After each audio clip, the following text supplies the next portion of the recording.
our second Women's Financial Summit. We launched this last year.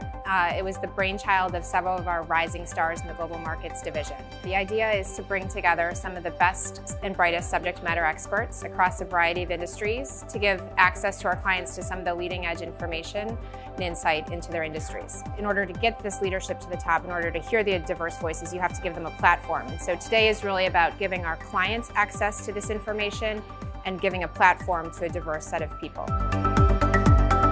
One of the guiding premises of this event is that we feature women for their strength and expertise as content leaders.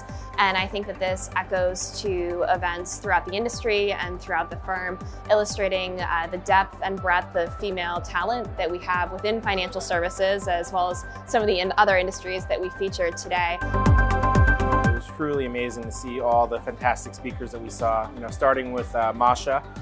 Hearing her story was incredible and uplifting, and just hearing about her, climbing the 7 highest peaks on 7 continents was tremendous. Tried completely by accident, tried climbing.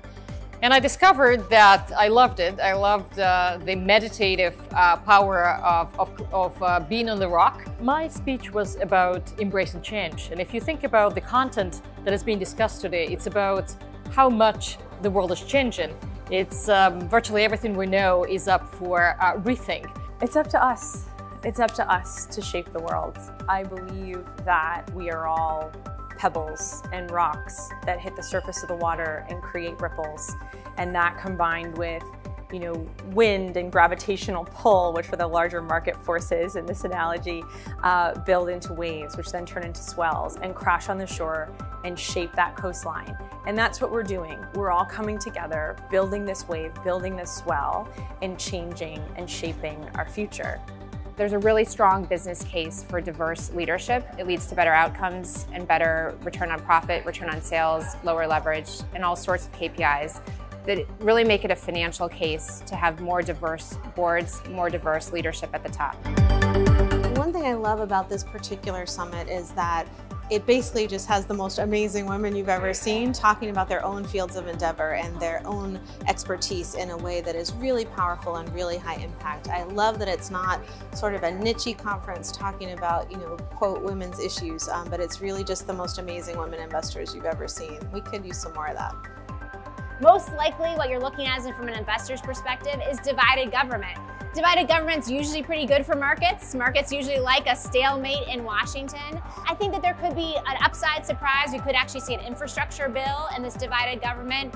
A downside surprise, however, could be impeachment and just investigation. There are too few women in a lot of industries, but in finance in particular, we know this. So it makes sense for women to come together and to draw on each other's expertise because we have a lot of it. I also think it makes the profession more appealing if you're holding up women and women's expertise and women's voices as a way to inspire other women and sort of strengthen women's positions in the financial industries. Being able to see where it was last year, where it's come to this year, record numbers of client participants as well as Credit Suisse participants. I think if we can continue to kind of carry the trajectory of the event in that direction next year, it'll be another booming success. I'm very excited that Credit Suisse is hosting a summit for women. I think it's particularly important in our sector where we still have only few women, in particular few women in leadership positions. So the role of a summit like ours is to showcase women in financial leadership and become those role models for the next generation of women and really also of men. As a board member of Credit Suisse, that really matters to me, to be close to kind of our colleagues really across this firm, but across the sector. It'll be interesting to see what type of content and additional content we can bring next year, but I think it's generally more of the same. I think it's working great, so no reason to reinvent the wheel and just continue to try to do more of what we've been doing.